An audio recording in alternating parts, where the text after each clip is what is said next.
হিংস্রতার নিরিখে অ্যানিমেলকেও ছাড়িয়ে যাবে বাগি 4। এবার রক্তগঙ্গা বইবে।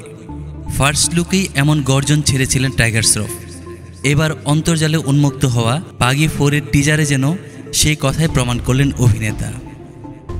এই ছবিতে তাকে এক ভিন্ন অবতারে দেখা গেল। হাতে দৈত্যাকার বোচার নাইফ, আরেক হাতে মদের বোতল, ঠোঁটে ধরা কখনো লোহার রড, আবার কখনো বা সিগারেট। সেদিকে ভ্রুক্ষেপ নেই। ধারালো অস্ত্রের কোপে একের পর এক শত্রুকে ধরাশায়ী করে চলেছেন। চারিদিকে রক্তের বন্যা। ফিনকি দিয়ে বেরোনো শত্রুর রক্তে যেন স্নান করে এসেছেন টাইগার। বাগি 4-এর পয়লা টিজারেই যেন ভয়ঙ্কর হিংস্রতার ঝলক দেখালেন অভিনেতা। তাতেই সোশ্যালে প্রশ্ন, এই ছবি কি অ্যানিমেলকেও হার মানাবে? টিজারে টাইগার শ্রফের পাশাপাশি সঞ্জয় দত্ত, সোনম বাজোয়া থেকে হরনাথ সাধু প্রত্যেকেই নজর কাড়লেন রক্তাক্ত চেহারায়। ভক্তদের উল্লাস, টাইগার আবারও ভয়ঙ্কর খেলায় মেতেছে।